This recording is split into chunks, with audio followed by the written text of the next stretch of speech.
Sofiane Ambly, ce nom ne vous dit peut-être rien, et pourtant le parcours de ce Mulhousien est digne d'un film de gangster hollywoodien. L'homme est considéré comme l'un des plus gros trafiquants de drogue du pays, un homme qui a aussi été l'un des principaux informateurs de la police antidrogue. C'est le dossier de cette édition préparée par Stéphane Gaudry et Nicolas Meyer.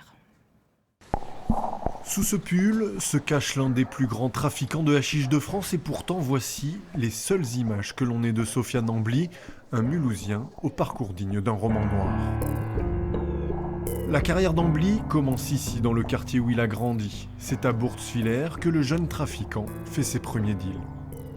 C'est un gamin, il a fait une scolarité normale, même assez brillante, et assez rapidement il s'est intéressé, comme beaucoup de petits copains à lui, à du trafic de rue avant de passer à plus grande échelle. On voit que c'est un jeune qui a de l'ambition.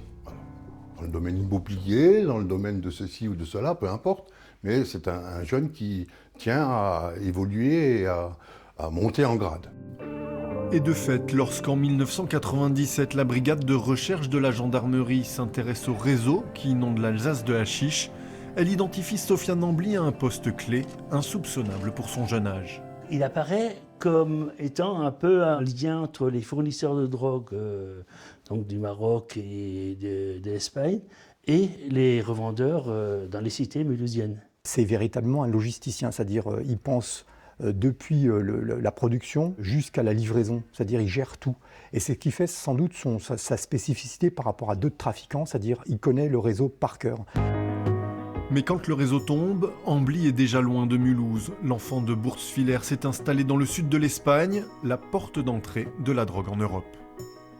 C'est un carrefour géographique, un point de passage obligé pour les routes du cannabis venant du Maroc. Et puis c'est historiquement un lieu où les malfrats français sont implantés depuis la fin des années 70 et ont des sortes de têtes de pont. Et finalement, Ambly fait partie de ces figures du crime qui sont installées sur place. Sous le soleil de Marbella, Ambly prospère. Il devient l'un des plus gros importateurs de hashish d'Europe et réinvestit sa fortune dans l'immobilier. Mais en 2009, il tombe lors d'un coup de filet antidrogue de la police espagnole. Incarcéré à Madrid sous la menace d'une extradition et d'une condamnation à 18 ans de prison, Sofiane Ambly reçoit la visite qui va changer son destin. François Thierry est le prochain patron de l'OCTRIS, l'Office de lutte contre les stupéfiants, et en échange d'une importante réduction de peine, il propose à Ambly de devenir son principal informateur.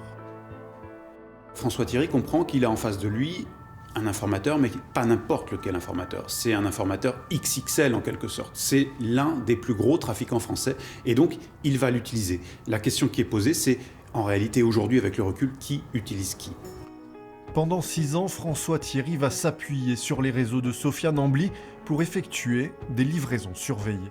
Ces livraisons légales sont très largement utilisées par la direction centrale de la police judiciaire à partir des années 2009-2010, justement à partir de la montée en puissance de Sofiane Ambly. On va s'appuyer sur lui pour faire rentrer des cargaisons de cannabis très importantes et essayer d'identifier les réseaux sur le territoire français qui en bénéficient. Et cette stratégie a un nom, ce sont les opérations dites Myrmidon. De bons et loyaux services qui valent à Ambly de voir sa peine réduite de 18 à 5 ans de prison. Mais à peine sorti, le baron de l'Orvers retrouve un train de vie qui interpelle. Appartement de 300 mètres carrés avec piscine au cœur du 16e arrondissement de Paris. Sofiane Ambly, c'est un informateur officiel de la police judiciaire. Il est inscrit au bureau des sources et en contrepartie, on estime qu'il a touché environ 45 000 €, ce qui n'est absolument rien au regard du profit que peut tirer un trafiquant de drogue de son business. Donc il attend autre chose que ces 45 000 €. Sans doute qu'on sanctuarise son commerce et c'est ce qui arrive. Sofiane Ambly devient quasi intouchable. Ambly a-t-il repris son trafic dans le dos ou avec l'accord tacite de François Thierry ? Une ambiguïté révélée au grand jour par les douanes qui saisissent en 2015 3 camionnettes remplies de 7 tonnes de hashish au pied de son appartement boulevard Excelmans. Une saisie sur fond de guerre des services qui provoque la chute du patron de l'OCTRIS.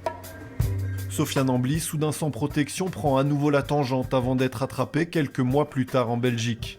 Depuis, de remise en liberté en violation de son contrôle judiciaire, il enchaîne les séjours en prison. Mais ses voyages en Espagne ou son implication dans une nouvelle affaire de stupéfiants laissent penser que l'histoire du Scarface de Mulhouse continue de s'écrire.